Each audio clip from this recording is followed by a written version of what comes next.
question period, but because not everyone can stay for the full time, the Drawdown Toronto team wanted to thank the panelists with a little gift.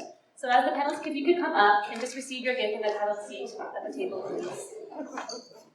So yeah, one by one we just decided to give the plants because we need more of the plants on the earth. So start with the panel speakers.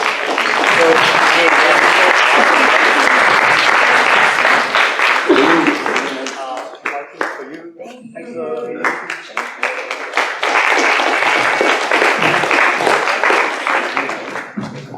can we all take a picture together? Thank you so much.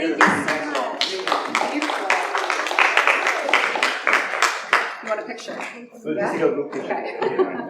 Thanks for being here. I think Mom always take a picture. Okay. You all stand there. You're on the two. Awesome. So we're entering the question period now. We'll start off with a few questions, but we're going to let you percolate a little bit. There's going to be two options for posing questions.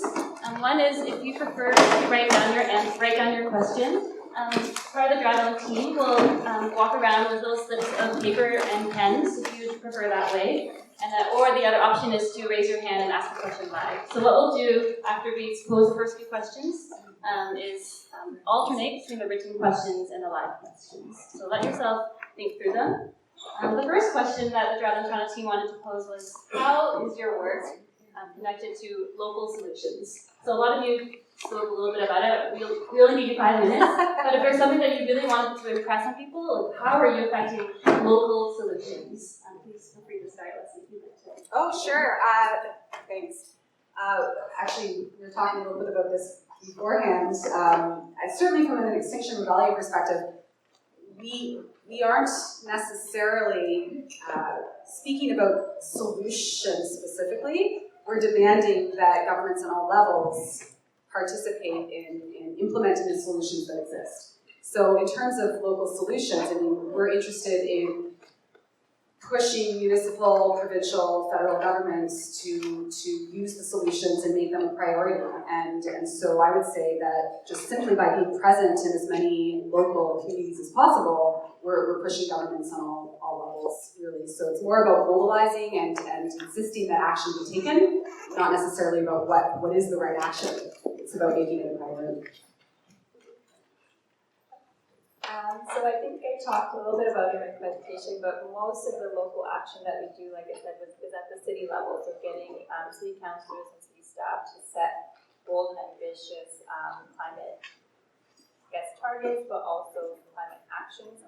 And a large part of that is around buildings and transportation, but also something that we're trying to do more now is getting them to think with the social equity lens, which is a pretty new idea, I think, at the municipal level, but how can you kind of combine your climate work with existing municipal problems like housing affordability and more. And same here for Fire for the Future. I think we're more of the fire alarm, the fire extinguisher, honestly.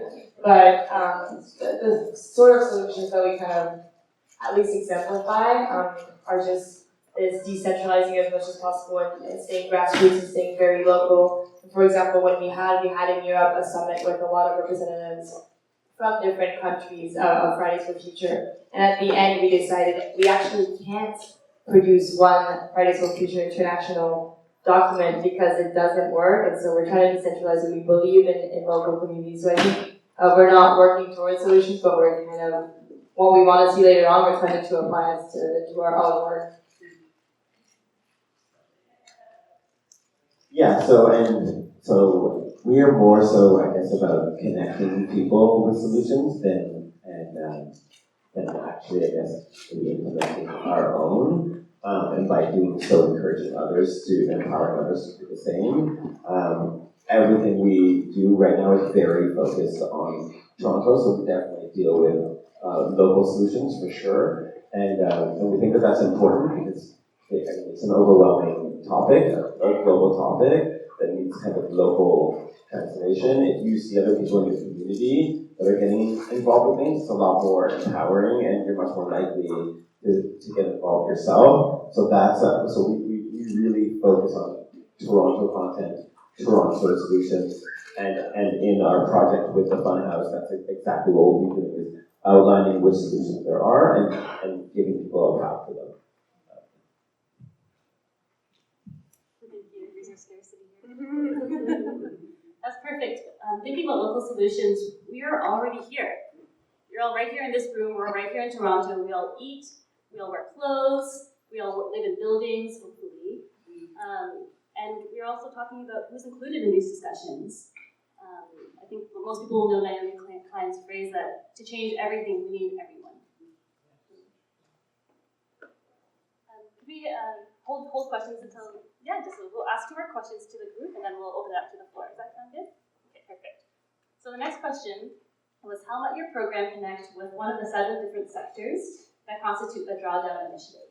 So the Drawdown project, just to remind everyone, is broken into 7 sectors, which is energy, food, women and girls, buildings and cities, land use, transport, and materials.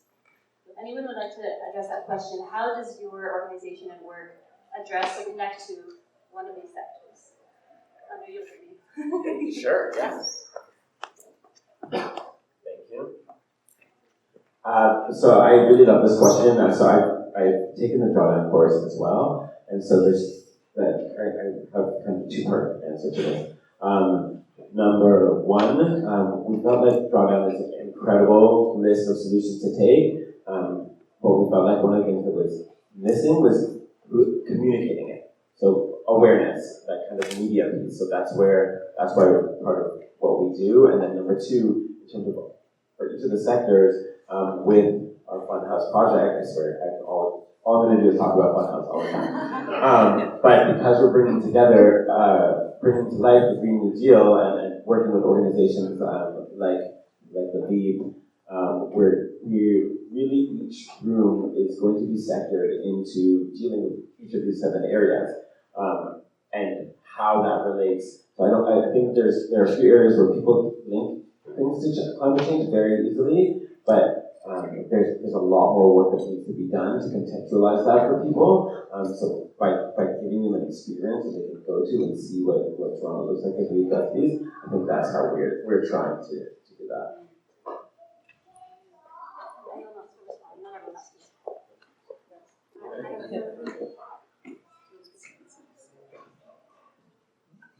To me, I love what Drawdown has put together. My response of, Extinction Rebellion is very much about pushing people to act, and I think Drawdown is a phenomenal resource to show people how we can implement and change our system.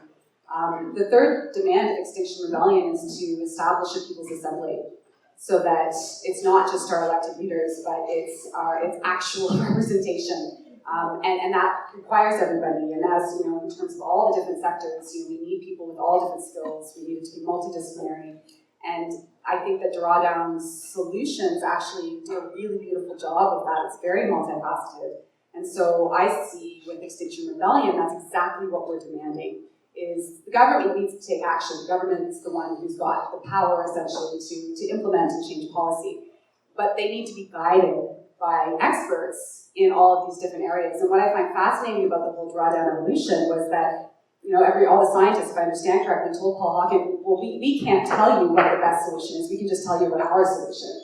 And so I thought that was really beautiful, because we all have to do what we're good at. And if we all do what we're good at, and if we all are heard and listened to and asked, then all of the sectors are relevant. And Extinction Rebellion is saying that's what needs to happen. So I really like the 2 in conjunction.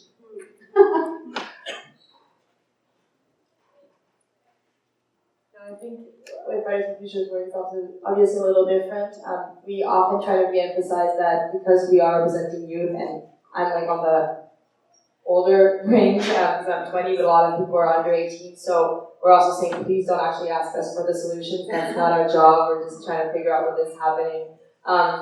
But we see once again in our demands those focuses on some of these sectors. We are talking about accessible education for all, because that's part of it. We're talking about affordable and accessible public transit. And also the way we've worked, especially in the past few months, which has been, as you were saying, just like with different sectors. So we've had the support from unions, for example, because we recognize that we actually couldn't really make demands on fair transition for workers as students. It didn't make sense. So that's kind of how we've applied these concepts in our work. The freshman always last. I think what's really important, and I think what people are probably noticing from what all the panelists have said so far, is that every part of the ecosystem is part of the solution. So the climate movement or the environmental movement has so many moving pieces to it, and they all serve a different purpose that collectively will get us to the solution. So what Extinction Rebellion does, what Fridays for Future does, was even climate challenges does, and what artists do, like all of this just fits into a bigger picture, and they're all necessary for getting to, I guess, what our collective final goal is, and they all kind of feed into these solutions in some way or another. I think the solutions are very much so heavily policy focused, whereas a lot of our work is public engagement focused, but public engagement really is necessary to get those policies in place. And so I think what we are doing is really building the social license behind these solutions that Drawdown has recommended. That's all. Thank you, everyone. We had one more question, but I feel like people are ready to ask questions. So I think the Drawdown team is going to take microphones and run up to wherever people have their hands up.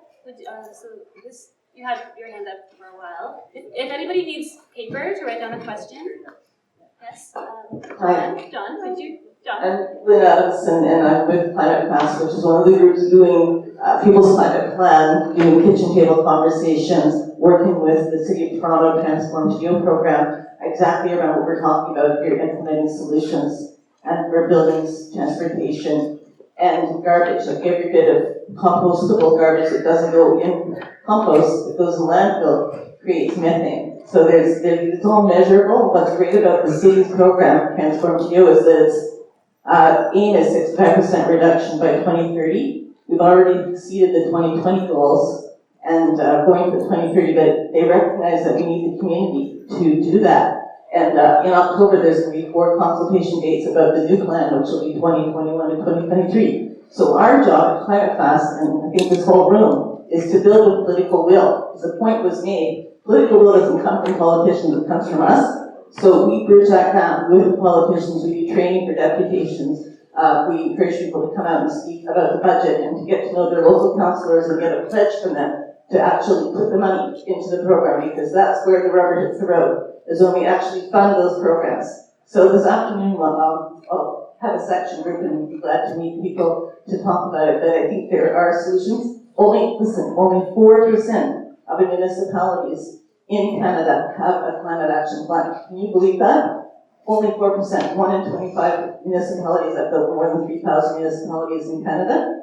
ClimateHub.ca, which is a project of Climate Reality, has a benchmarking program so municipalities can begin to measure what they're doing against the best standards from across the country and have a bit of a sort of competition to get there fastest, which is I think what we need to do to increase ambition. So look forward to talking to people more. Thank you, panelists, and thank you, Drawdown, for putting on today. Thanks.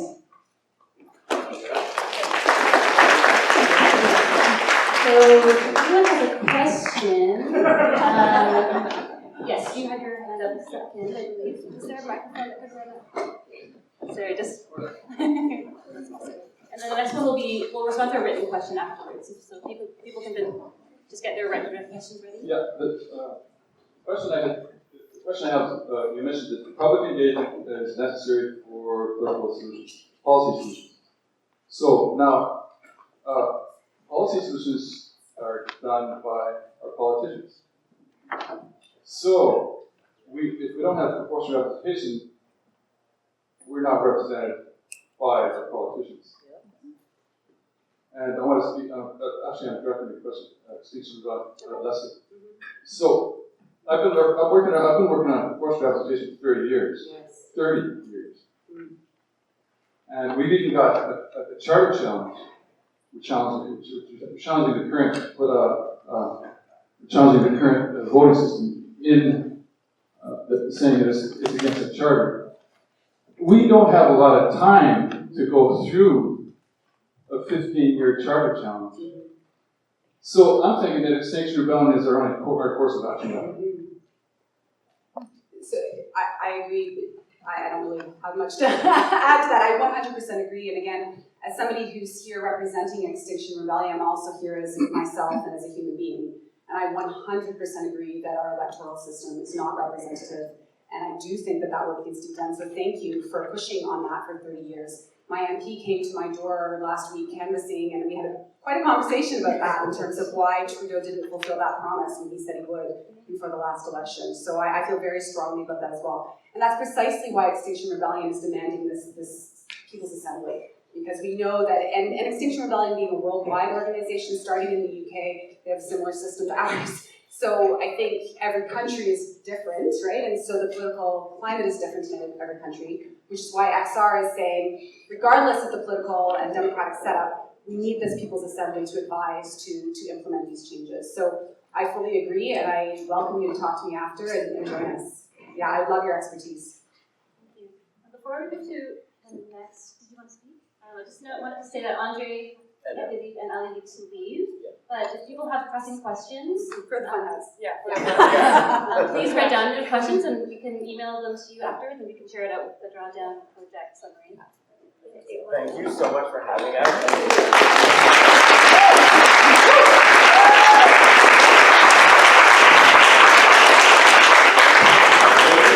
Stay all day. Is there a written question that we can pick up? Okay, so I saw that there were a couple of cards that were just used.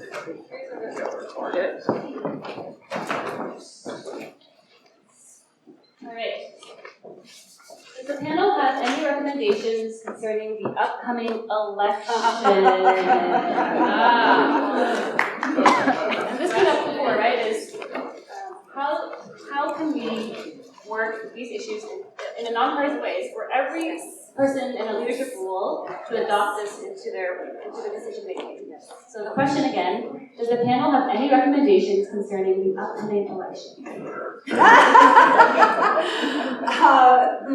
Okay, so again, speaking on behalf of Extinction Rebellion, that's actually not part of the demands of Extinction Rebellion. So XR is about demanding any government take action. You're right, it's a completely nonpartisan issue. It angers me when I approach my other organizations and institutions to advocate for making statements and taking action, and they're cautious because they're afraid it's going to piss off our provincial government. And I'm like, this is a nonpartisan issue, this shouldn't be political at all.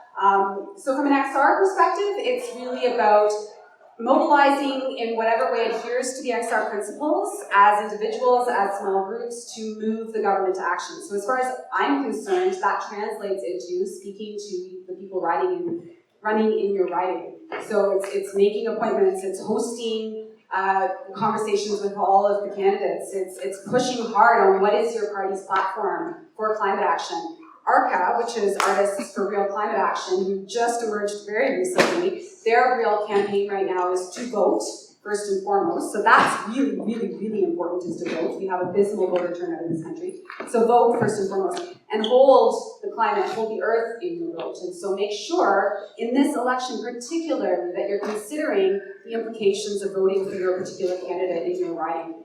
As an individual, I struggle with this. I currently have a Green Party sign on my lawn. It doesn't mean I have a commitment to voting Green, but to me it's a statement in a very staunchly Liberal riding that this is very important to consider what the Liberals' platform is, and I'm not convinced it's adequate. You know, Greta told Justin that yesterday, that he's not doing enough. We all know that's true. So I think for me, from an Extinction Rebellion and from a human perspective, pushing your candidates to make commitments and vote for the candidate, maybe that means voting strategically so we don't split the vote. I think that's going to depend on individual ridings. I think you've done a good job of saying everything that there is to say. But I think, of course, what you said, like go out, talk to your candidates, go out to the candidate debates, make sure that climate is actually heard in these conversations. But also, I think beyond the election, once it's done, it doesn't mean that we just stop. Like, okay, we voted, we're done. We did our job. But no, I think that's when work actually starts. Just because you have people elected in doesn't mean that the game is over. I think that's when we have to continue to keep talking to our MPs, keep talking to parties, and keep up this work. And go, okay, you're elected now, what are you gonna do? You have the next 4 years, 4 out of 10 very crucial years. How are you gonna make those 4 years count? And what are you gonna do to get us closer to our 2030 goals? So I think, yes, go out there. And I think a quick comment, is there not, in individual ridings an environmental, debate going on? Yeah, there are, I think, Anybody we speak have on that? debates, but. October 3rd. Some of them are October 2nd, but most are October 3rd. It's 100debates.ca. Those should be packed. That would be a perfect follow-up to what just happened yesterday. Just to make Is sure there one in your riding? Is there one in Brampton or the area? There are ones in Brampton. Yes. There's 3 or so, I think, happening. And a bunch in Toronto. Yeah, and all over Toronto as well. Yeah. Lynn is here, if anyone wants to learn. Repeat that website again. 100debates.ca. 100debates.ca. Yeah. Can I add just a little something to that? So who knows? I'm not a political scientist. I'm really, as all of us, curious how things are going to turn out on October 21st. But I honestly think a minority leftish government might be a good thing if we can push our members of parliament to actually cooperate, right? So I kind of almost am hoping for that. I don't know, I shouldn't say that too loudly, but that is what I'm hoping for, because I would love to see more of a coalition of people who actually care about this and are willing to work together, and that's where I think pressuring our MPs once the election happens is really, really important. Thank you for everyone's responses. So the point seems to be that democracy is not a singular event. So the election is a big deal, but it is not the only thing. So the discussion about proportional representation is an example of continuing to keep those who do get into power accountable every single day. Thank you for all of your questions. Unfortunately, we are just out of time, but I encourage you to write down your questions so that we can address them following the panel discussion. It was a really great and lively group of people, so thank you so much. Thank you to the panelists.